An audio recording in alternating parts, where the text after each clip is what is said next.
Olá, eu sou Alex Lanza, estamos começando mais um episódio do Vox, o podcast do Ministério Público do Estado de Minas Gerais. Hoje iremos falar sobre o atendimento psicológico de familiares e vítimas sobreviventes dos crimes dolosos contra a vida. Conosco aqui no estúdio, o promotor de justiça Cláudio Maia de Barros, coordenador do Conjur, e a professora Carmen Cristina Rodrigues Schiffer, coordenadora do curso de Psicologia da FUMEC. Promotor Cláudio, muito obrigado por aceitar o nosso convite, bem-vindo ao Vox. Muito obrigado, Alex. Eu que agradeço pelo convite. Uma honra estar aqui com vocês. Professora Carmen, nosso agradecimento também pela sua presença. Obrigada, Alex. Eu que agradeço a oportunidade, principalmente de nós divulgarmos um pouco mais o atendimento que temos feito. Promotor Cláudio, o que são os crimes dolosos contra a vida e como é que é a atuação do Ministério Público no Tribunal do Júri? Sim. Os crimes dolosos contra a vida, Alex, são todos os crimes intencionais contra a vida. E são estes os crimes de competência do Tribunal do Júri, de acordo com a nossa Constituição Federal de 1988. E de acordo também com o nosso Código Penal, são eles 4 apenas. O homicídio, nele incluído o feminicídio, e ao contrário do que muitos pensam, o feminicídio não é um crime autônomo, é um homicídio praticado contra a mulher em razão dessa circunstância. Também neles estão incluídos o crime de aborto, o crime de induzimento ao suicídio e o infanticídio, aquele crime contra a vida praticado pela mulher contra o próprio filho em razão do estado puerperal. Apenas estes crimes são de competência do Tribunal do Júri, que também poderá julgar os crimes chamados conexos, aqueles que, para além dos crimes dolosos, ou seja, intencionais contra a vida, são praticados no contexto dos crimes contra a vida. Exemplo, a ocultação de cadáver. Por exemplo, um crime de tráfico de drogas ou associação ao tráfico, que são praticados no contexto dos crimes contra a vida. Todos esses são de competência do Tribunal do Júri, ou do Tribunal Popular do Júri, que são crimes julgados por um conselho de sentença composto por 7 pessoas do povo, que ali estão para decidir não só sobre a autoria, a materialidade, mas para dizer em que circunstâncias esse crime foi praticado, se é qualificado, portanto, se é mais grave ou não, e cabe ao juiz de direito, este sim togado, aplicar a pena dentre o mínimo e o máximo previsto na lei. Onde é que o MP avaliou que seria importante fazer esse tipo de acolhimento e como é que se estabeleceu essa parceria com a FUMEC? É importante essa pergunta, Alex, mas antes, só a propósito ainda da primeira indagação, como é a atuação do Ministério Público nos crimes dolosos contra a vida. E também para deixar muito claro para aqueles que nos ouvem nesse programa importante. A atuação do Ministério Público não é de um órgão acusador exclusivamente. Aliás, é importante deixar isso registrado, porque o Ministério Público atua sempre como representante da sociedade, como representante ou defensor da vítima e seus familiares. E isso vem ao ensejo da sua segunda pergunta. Por quê? Muitos pensam que o Ministério Público, porque é titular da ação penal, artigo 129 da Constituição Federal, deve necessariamente fazer este papel de, abre aspas, acusador. E não é assim. O mesmo promotor de justiça que acusa é o mesmo que, lá no plenário do júri, não só poderá, como deverá, se não houver provas ou se dúvida houver, pedir a absolvição daquele mesmo réu contra quem ele propôs a ação penal. De modo que este é o papel do Ministério Público e é assim que ele atua e ele deve atuar, apegado à sua consciência, apegado à prova do processo. Esta é a diferença entre a atuação do Ministério Público e a defesa. O Ministério Público atua não por conveniência, ele atua por convicção. Daí, Alex, sobre a sua segunda pergunta, quando surgiu esta necessidade ou esta percepção de atuar na defesa dos interesses das vítimas sobreviventes e de seus familiares? Pessoalmente falando, como membro do Ministério Público desde 1997, pelas diversas comarcas pelas quais eu passei, e durante 11 anos atuei no interior, eu conversava com a professora Carmen quando a procurei enquanto coordenadora do curso de psicologia, e eu disse que diariamente eu era procurado por familiares, quando não pelas vítimas sobreviventes, que traziam à nossa sala, no fórum, as suas angústias, as suas agruras, sobre o sofrimento em razão daquilo que passavam enquanto vítimas ou enquanto vítimas indiretas na condição de familiares. Nós, promotores de justiça, enquanto operadores do direito, temos uma limitação para receber e tratar destas pessoas, por melhor ou maior que seja a nossa boa vontade em acolhê-los neste particular aspecto, não temos essa formação. Podemos acolhê-los, abraçá-los para tentar ajudar da melhor forma possível, mas a nossa formação não é da área da psicologia. E eu percebi que havia essa necessidade de dar a eles um algo a mais, este tratamento, porque este sofrimento se estende no tempo. Daí porque, quando eu assumi o honroso convite que o nosso procurador-geral, Dr. Jarbas Soares Júnior, me fez, e eu não podia negar, da coordenadoria do júri, eu achei que era necessário criar um programa de atendimento profissional, através de pessoas capacitadas da área da psicologia, e foi por isso que eu procurei a FUMEC, através da coordenação da psicologia, que prontamente acolheu e entendeu essa necessidade. E aí nós criamos esse projeto que tem funcionado muito bem. Uma pergunta agora para a professora Carmen. Além do atendimento psicológico, o acordo que foi costurado a partir de 2021 e 2022, ele foi oficializado. Esse acordo ele prevê outros tipos de serviço? Sim, eu gostaria de ressaltar, Alex, que o grande diferencial do programa é atender junto com os promotores no próprio local onde as vítimas comparecem para agendar audiência e também para receber as informações sobre o processo. Então, nisso, nós tivemos um salto muito grande que a pessoa vai para uma situação jurídica e ela é atendida. Então, lá nesse primeiro momento, nós damos um acolhimento a essa pessoa, agendamos para que ela volte mais vezes, para que haja possibilidade dela se reestruturar emocionalmente ou mesmo ter esse primeiro acolhimento que dê possibilidade dela dar continuidade, pelo menos, à sua organização prática de vida. Nós temos a possibilidade de ter o acolhimento para a pessoa que vai uma vez só. Nós temos a possibilidade da psicoterapia breve, que é realizada durante aí os 3 meses que o estagiário fica. Aquele que tem necessidade de uma continuidade, nós podemos também encaminhar para a clínica e escola, ou mesmo atender no Ministério Público. E um outro salto que nós demos foi o atendimento remoto, que é utilizando plataforma confiável, uma plataforma precisa em termos de segurança de dados para esse acolhimento. E temos também a possibilidade de estruturarmos grupos com as mulheres que são vítimas de violência, as famílias enlutadas ou mesmo com os parentes mais distantes que ainda sofrem em função desses crimes cometidos.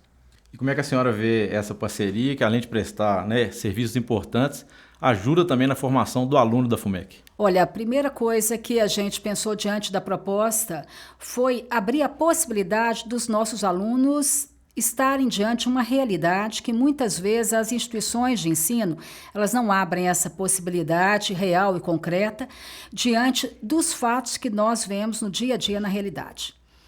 Então, a ida do nosso aluno para o local lá no Ministério Público e acompanhar todo o processo até o julgamento foi algo inédito, que até então nenhuma escola tem feito e também possibilitou aos nossos alunos deparar com situações que a literatura não traz e quando traz, não traz o sofrimento, a angústia e o quadro de fragilidade emocional, de desconstrução mesmo física e emocional, que é diferente ler numa literatura e deparar com a situação frente a frente. O que a gente tem percebido é que tem possibilitado aos nossos alunos um amadurecimento emocional e, ao mesmo tempo, instigado para que eles estudem cada vez mais e o comprometimento que nós temos como profissional com a sociedade. Porque não dá simplesmente para atender esses casos. Nós temos que ser militantes ativos dessas informações, militantes ativos de tentar uma sociedade mais justa, uma sociedade mais humana. E quando você depara com essas situações, você vê claramente como que é a vida da nossa sociedade. Então, eu considero uma preparação emocional, uma preparação teórica, que uns instigas, e uma preparação prática no dia a dia. Pronto, Cláudio. A professora já começou a entrar um pouco nesse assunto, mas eu queria que o senhor falasse o local, né, onde é feito esse atendimento e como é que funciona.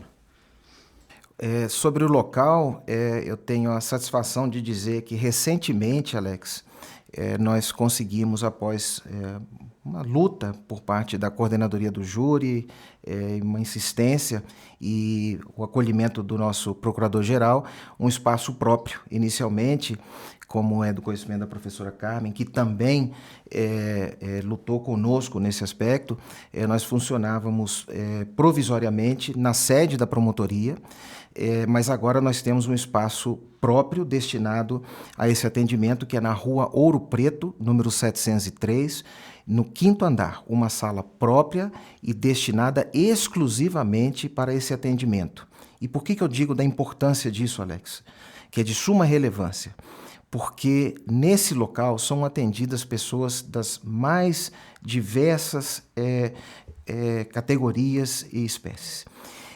Famílias ali comparecem, como disse a professora Carmen, extremamente fragilizadas. Afinal de contas, não é preciso muito esforço dizer que nós estamos tratando com pessoas que perderam seus entes queridos, uma mãe que perdeu o seu filho, um filho que perdeu a sua mãe, o seu pai, um irmão e assim por diante. Não raras vezes, ali também comparecem mães acompanhadas de seus filhos, muitas vezes menores. Então, é preciso ter um espaço adequado para que essas pessoas possam ser atendidas. Pessoas que, para além de fragilizadas em razão da condição de vítimas ou familiares de ofendidos, são também testemunhas de um crime, são concomitantemente testemunhas do crime praticado contra os seus familiares. E, para além disso, Alex, são pessoas que estão correndo risco de vida em razão do que aconteceu, e são pessoas que diariamente estão sendo exigidas para não prestar um novo depoimento, ou, em razão do depoimento que já prestaram, estão sendo exigidas que deixem o local em que residam em razão das ameaças que provêm dos seus algozes. Mesmo que presos se encontrem, porque aqueles que estão do lado de fora levam o recado até elas. Então, são pessoas extremamente fragilizadas. Daí a importância de ter um espaço próprio, um espaço adequado para que elas possam ser atendidas com reserva, com profissionalismo, com toda a cautela que esse tipo de atendimento merece. Você me permite, Alex, antes de você passar para outra pergunta, eu acho que essa questão do espaço físico é um diferencial. E o Dr. Cláudio lutou muito para que esse espaço fosse concretizado, principalmente porque as pessoas chegam muito fragilizadas. O local tem que ser um local acolhedor, que não a intimide, que deixe essa pessoa à vontade para que ela expresse.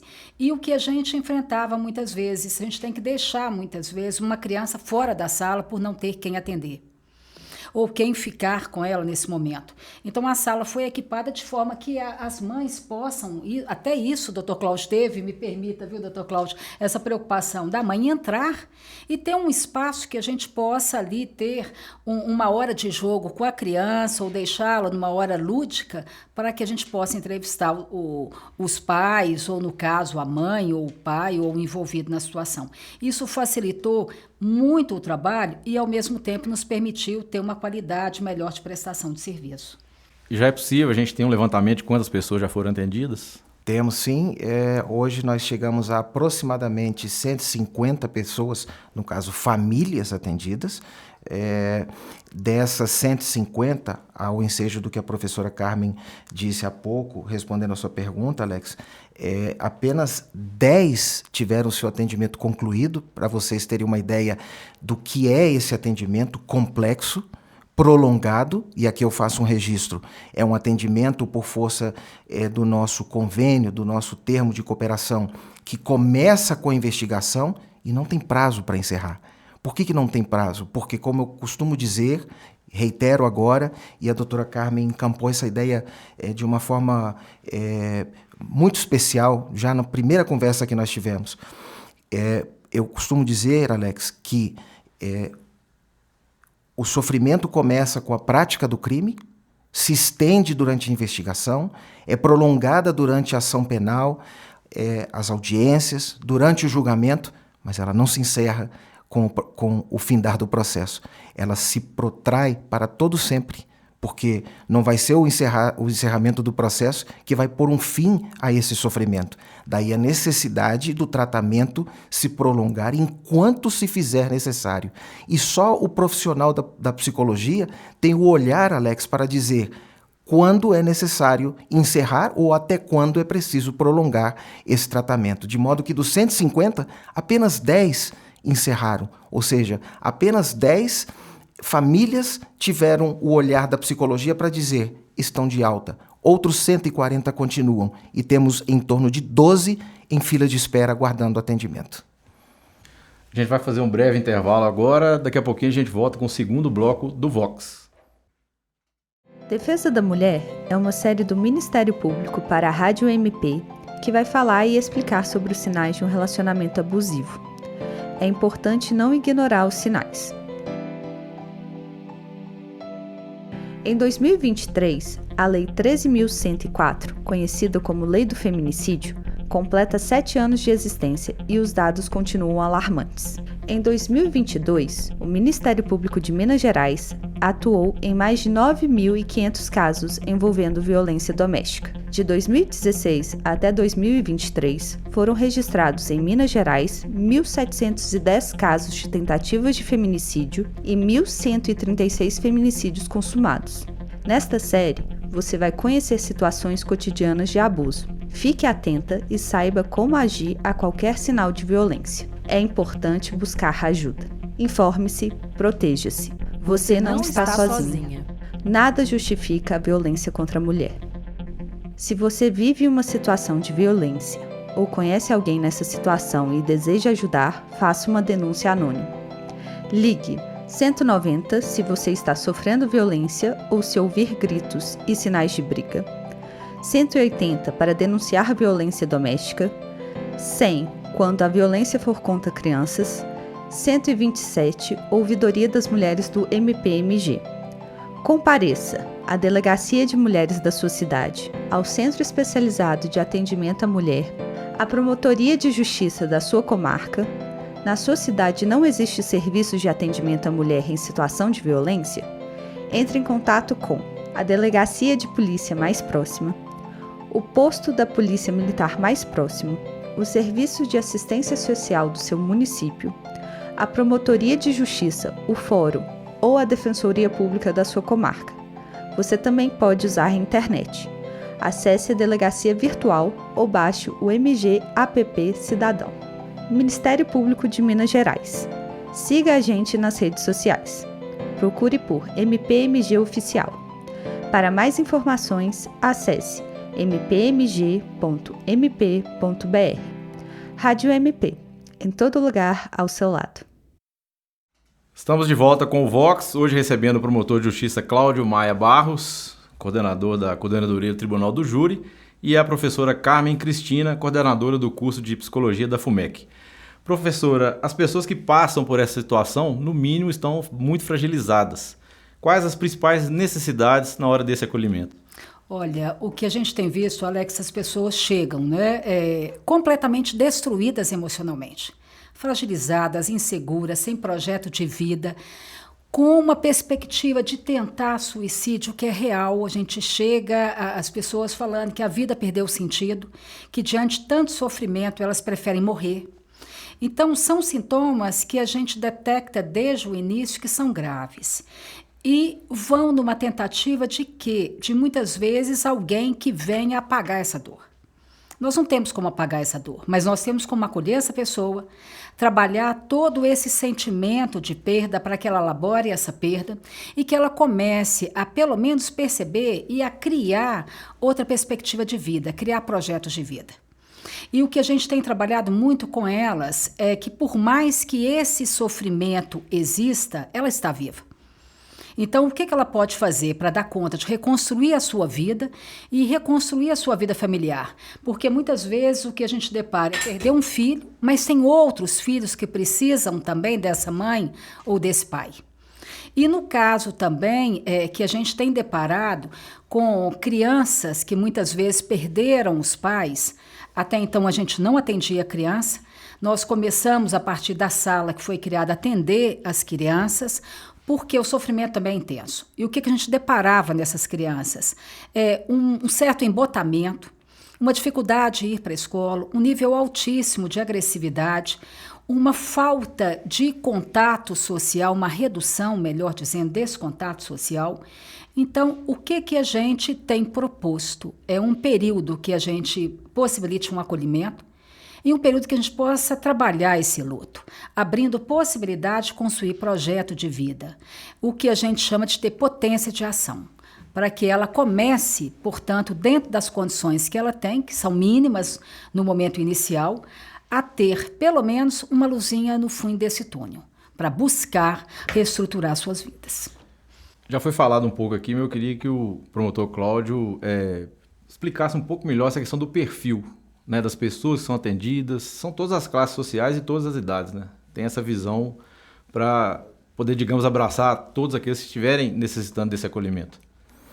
Alex, todas as classes sociais, independentemente da condição financeira, de quem venha a ser atingido. É claro que aqueles que são economicamente menos favorecidos são os que majoritariamente passam por lá, mas independentemente disso, e isso ficou muito claro no nosso termo de cooperação técnica, não há distinção, não é, professora Sim. Carmen? De modo que todos que desejarem, isso é importante deixar claro para os ouvintes, podem procurar o serviço, que é gratuito, é bom deixar claro, e acessível a todos. E nesse sentido, Alex, reitero ao ensejo da sua pergunta e complementando aquilo que acabou de ser dito pela professora Carmen, não só adultos, crianças, adolescentes podem ser atendidos. E idosos. E aqui cito como exemplo, sem evidentemente fazer qualquer alusão a nome de quem quer que seja, que num cenário como esse passa por lá ainda o caso de um feminicídio em que uma vítima deixou 3 filhos menores e está sendo atendido pelo serviço, ou estão sendo atendidos pelo serviço, não só a irmã, como os 3 filhos menores que foram atendidos. É o que a Resolução 243 do Conselho Nacional do Ministério Público, que institui uma política pública no âmbito do Ministério Público de atendimento e proteção às vítimas, chama das vítimas indiretas, porque no seu artigo 3º considera vítimas da forma mais ampla, não só as diretas, aquelas que são diretamente atingidas pela prática do crime, no caso do homicídio que nós estamos falando, ou da tentativa de homicídio, como as vítimas indiretas, que são estas, aquelas que, de alguma maneira, que não diretamente, são afetadas. Neste caso, Alex, nós tivemos, para além da vítima direta que foi assassinada, nós tivemos estas crianças e a irmã atingida de forma extremamente grave. Por quê? Afinal de contas, nós passamos a ter, a partir da prática grave de um feminicídio, uma irmã que tinha um filho, passando a ter que cuidar de outros 3 filhos da noite para o dia, afetando não só a vida destes órfãos, como também do próprio filho dela, que agora passou a ter que dividir a atenção com outras 3 crianças dentro daquela casa.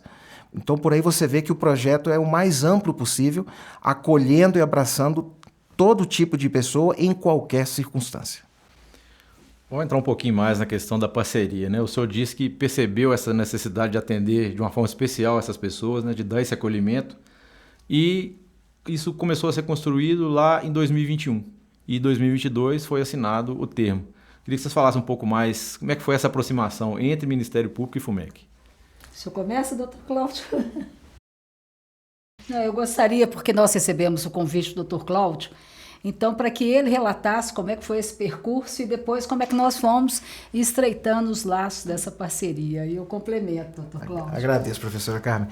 Olha, como eu falei, assim, eu senti essa necessidade já muito no início da carreira, tive a oportunidade de implementar aqui no âmbito da coordenadoria do júri. Eu procurei a FUMEC por indicação de outros setores, conversando com outros profissionais, até pela referência que a instituição sempre mostrou ser, e prontamente recebi esse acolhimento de braços abertos, não só da professora Carmen, como também dos outros professores que ali trabalham. Expliquei para a professora qual era a ideia, qual era o projeto, em que consistia e qual era o objetivo. A partir daí, nós começamos a trabalhar juntos, vamos dizer assim, diagnosticar qual era o problema, qual era o objetivo e, em seguida, nós formalizamos isso através do convênio, que é um termo de cooperação técnica. E isso foi lançado no âmbito do Ministério Público, inclusive aqui na sede da Procuradoria-Geral de Justiça, com a presença do nosso Procurador-Geral, Dr. Jarbas, em solenidade aqui na casa. E a ideia agora, Alex, é ampliar esse projeto, não só para outras cidades, outras comarcas, que é o que nós temos tentado fazer, e gostaríamos que esse exemplo, que tem dado tão certo com a instituição, a FUMEC, possa ser acolhido por outras instituições também. E o que eu percebi, Alex, diante da fala do Dr. Cláudio, a nossa preocupação, desde o início, foi com a qualidade do trabalho e também não ficar preso somente às questões jurídicas. E nós percebemos de uma forma muito evidente a preocupação com o caráter humanitário, ético e principalmente com a qualidade de vida das pessoas envolvidas. Ali não teve uma preocupação com o caso jurídico, o caso em que a justiça tem que dar uma resposta, mas sim uma preocupação com o ser humano que está ali precisando de um amparo e precisando desse acolhimento a fim de que ele retorne, pelo menos, a ter uma condição de vida um pouco mais saudável. Então, nesse momento, para elaborar o projeto e pensar nas estratégias foi muito tranquilo, porque o objetivo das duas instituições vinham de encontro. Então, nós já estabelecemos desde o início do projeto o acolhimento, esse atendimento no período que a pessoa espera a definição do caso para julgamento, o acompanhamento durante o período do julgamento e pós-julgamento também. Então, a preocupação do Ministério Público, que foi de encontro à nossa, era justamente ter um Ministério Público como porta de entrada, mas não fechar após o julgamento, mas ter aí uma possibilidade de atender essa pessoa para que ela chegasse no momento e falasse, olha, eu estou bem, eu tenho condições de dar sequência à minha vida. E isso tem ocorrido. E se me permite, Alex, só para complementar essa observação da professora Carmen, a propósito até de uma pergunta anteriormente feita, que me deixou muito satisfeito, e isso vem de uma observação feita pela professora.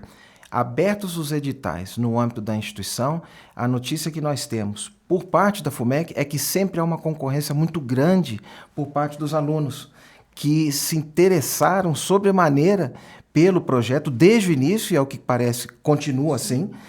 Inúmeros são os alunos que se inscrevem nesse projeto e há sempre vagas faltando para que possam participar desse projeto em parceria com o Ministério Público, dada a novidade e a possibilidade que isso tem dado para os alunos atuar numa área diferente daquilo que vinha ocorrendo até então no âmbito da instituição de ensino. E eu quero só ressaltar uma coisa ainda, antes de você fazer a próxima pergunta, Alex. É algo que tem um diferencial no MP. Além da possibilidade desse contato direto com os promotores que recepcionam e recebem e discutem o caso com o estagiário. Tem também os estagiários do curso de Direito, que são pós-graduados, que estão aí fazendo pós-graduação, tem essa possibilidade de discussão de caso. E esse contato direto de uma forma onde eles possam discutir e entender melhor a condução de todo o processo na área jurídica, e, ao mesmo tempo, contribuir com os questionamentos psicológicos. Então, isso tem sido um diferencial, a forma como os promotores estão atuando junto com os estagiários, porque até então todo o trabalho que a gente vê na área jurídica, o estagiário que não é da área, ele acaba não tendo a possibilidade de conversar com o profissional de uma outra área. Então, a gente tem considerado essa parceria não só em termos de uma atuação junto ao público, mas uma atuação direta junto aos promotores. E até todos os laudos que nós temos encaminhados são considerados e eles têm relevância no processo. Diante dos números que o promotor, revelou aqui para a gente, 150 famílias atendidas, 10 já tiveram acolhimento finalizado e 12 estão em fila de espera. Desses atendimentos, esses acolhimentos finalizados, o que a senhora observa? Como é que mudou muito o comportamento das pessoas? Como é que foi qual a percepção que a senhora tem? Olha, Alex, e o Dr. Cláudio pode confirmar isso, mudem muito.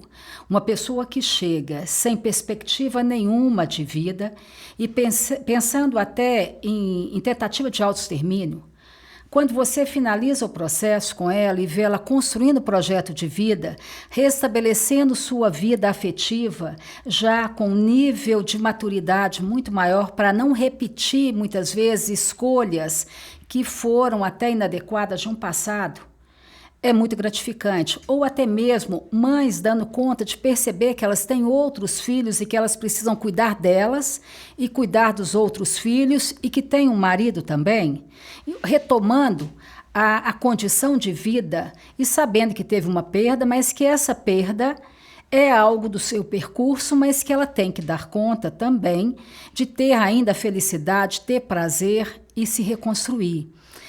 Casos que a gente depara com crianças que até então estão nas projeções que eles fazem no momento do atendimento, que você não vê ali nenhuma forma de expressão mais de vida, retomar com desenhos que você vê o quanto amenizou esse sofrimento.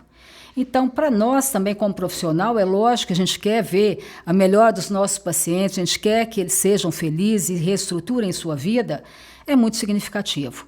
E nós estamos com esses outros que a gente espera, sim, esses 150, que a gente consiga, pelo menos, se não reduzir esse sofrimento, para que eles criem projetos de vida, que a gente dê conta, pelo menos, de minimizar essa dor. Promotor Cláudio? Alex, essa pergunta é muito importante e eu gostaria de começar respondendo, fazendo uma observação do que eu tenho visto ao longo dos últimos anos como promotor no Tribunal do Júri. Há muito eu observo, infelizmente, uma inversão de valores na nossa sociedade. Há muito se percebe que, praticada a infração penal, por mais grave que ela seja, os olhares se voltam para o crime e o criminoso. Não raro se observa, se verifica até uma certa romantização do crime. Eu não sei porquê, mas isso tem ocorrido. Passou da hora de se voltarem os holofotes, as atenções, também para a vítima e seus familiares. Esse é um dos objetivos do programa. Há pouco, eu fiz um júri em que o homicida, eu digo homicida porque quem faz uma reportagem é repórter, quem trabalha com psicologia é psicólogo, quem leciona é professor, quem mata é homicida. O homicida desferiu tantos golpes de faca em sua vítima que o perito não logrou sequer contar quantas eram as perfurações. Se limitou o laudo a dizer que eram múltiplas perfurações de golpes de faca ou de arma branca. E ele escolheu, simbolicamente, o lixão para abandonar a mãe de seus próprios filhos. Este é o cenário que nós estamos vivendo. É preciso que se dê atenção também aos filhos desta vítima que ali for abandonada, aos familiares desta vítima que passa a conviver a partir de então com esta dor que a professora Carmen acabou de falar, que é eterna.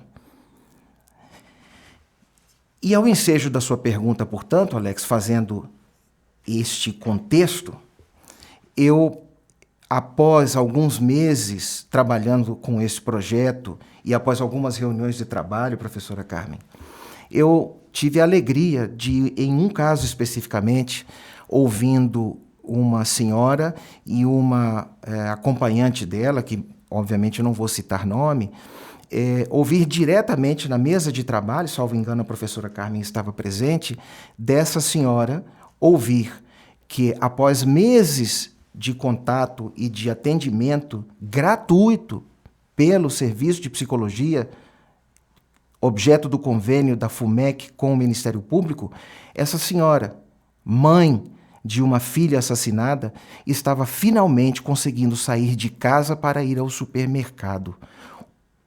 Um comportamento, um gesto, Alex, que por certo você faz diariamente sem sequer perceber, mas que ela não conseguia fazer, e ela não conseguia, mal, ela conseguia sair do seu quarto até a sala. E ela estava retomando este ato de um ato do dia a dia da vida, mas que há meses ela não conseguia fazer, graças ao trabalho e ao olhar da psicologia, que nós gostaríamos que outras tantas pudessem retomar com esse olhar que é preciso voltar para as vítimas e os seus familiares. Muito bem, chegamos ao final de mais um episódio do Vox. Esse foi o episódio número 26. Gostaria de agradecer aqui a professora Carmen Cristina, que é a coordenadora do curso de Psicologia da FUMEC, pelos esclarecimentos. Muito obrigado e a gente espera revê-la aqui no Vox em breve. Obrigada, Alex, da possibilidade de estar aqui. Obrigada, Dr. Cláudio, de estar aqui comigo também.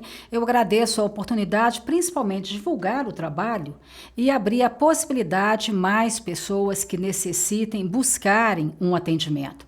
Principalmente porque nós temos deparado com uma sociedade com um índice de violência cada dia maior. E as pessoas não sabem e não têm, muitas vezes, onde buscar.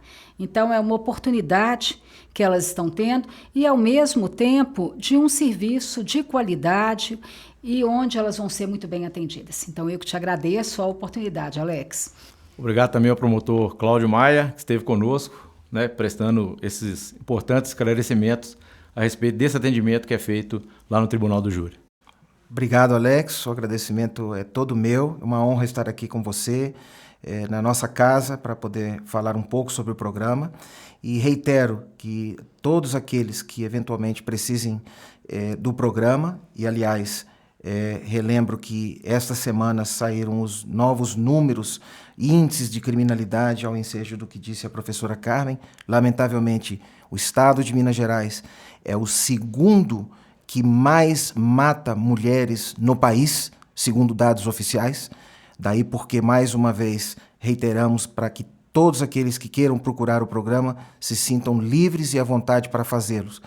O atendimento é feito para todos aqueles que residem na cidade e comarca de Belo Horizonte e também na região metropolitana, e pode ser feito na rua Ouro Preto, número 703, bairro Barro Preto, aqui em Belo Horizonte, e o telefone é o DDD 31 98365 1987. Muito obrigado a você que esteve acompanhando o Vox. Esse episódio estará disponível no YouTube e nas principais plataformas de podcast e espero revê-lo em breve em mais um episódio. Um abraço e obrigado. Rádio MP em todo lugar ao seu lado. Siga a gente nas redes sociais, procure por MPMG Oficial. Para mais informações, acesse mpmg.mp.br.